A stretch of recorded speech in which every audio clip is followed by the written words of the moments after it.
Il est temps de plonger dans le sujet de l'eau. L'eau est l'une des ressources les plus précieuses de notre planète.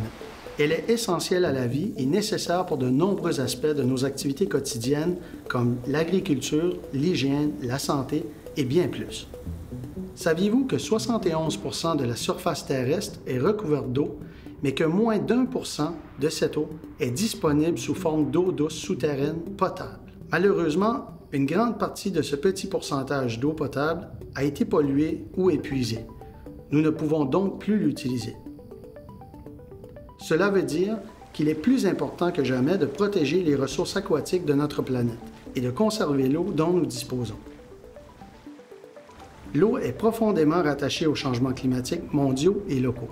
Les réseaux hydrographiques partout dans le monde et dans notre propre province ont été perturbés par les changements climatiques.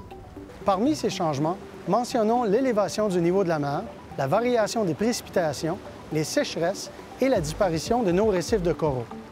Bon nombre de ces changements menacent de contaminer notre eau potable. Par exemple, l'élévation du niveau de la mer augmente le risque que notre eau potable soit contaminée par l'eau salée. Et les pluies abondantes peuvent faire déborder nos systèmes d'égouts. Dégueulasse! En 2015, les pluies abondantes ont fait déverser plus d'1 milliard de gallons d'eau usée dans nos réseaux d'eau douce. De nombreuses industries comme l'agriculture et l'énergie contribuent aussi de façon marquée à la contamination de l'eau en raison de l'écoulement de produits chimiques. Mais revenons à notre situation actuelle. Comment pouvons-nous améliorer la conservation de l'eau à l'école? D'abord, nous devons déterminer les différentes façons d'utiliser l'eau à l'école. Pensez-y ensemble. Énumérez toutes les façons dont vous utilisez l'eau dans votre école.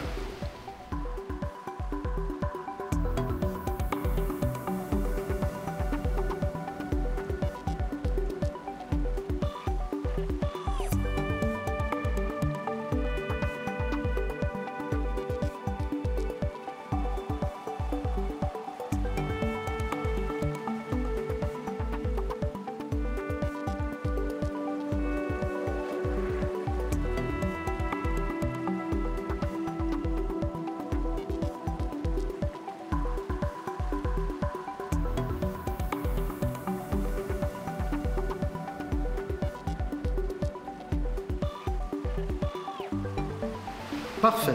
Comme vous l'avez probablement constaté, les éviers, les toilettes et les fontaines sont les principaux dispositifs utilisant l'eau dans votre école. Prenons les éviers comme exemple. Vous aimeriez peut-être explorer les robinets pour trouver des modèles plus efficaces. Il faudra d'abord faire un inventaire de tous les éviers à l'école. Ensuite, pour déterminer combien d'eau on utilise dans chaque évier chaque jour, vous feriez une enquête sur l'utilisation de l'eau. Vous pourriez aussi déterminer combien de temps les gens prennent en moyenne pour se laver les mains. Encore une fois, il est essentiel de recueillir des données plus d'une fois pour en tirer des conclusions scientifiques plus fiables. La prochaine étape consisterait à faire des recherches pour trouver des robinets plus efficaces et à comparer leur consommation d'eau à celle de vos robinets actuels. Il faudrait déterminer le coût des nouveaux robinets, calculer la quantité d'eau et d'argent que vous pourriez économiser et faire des comparaisons.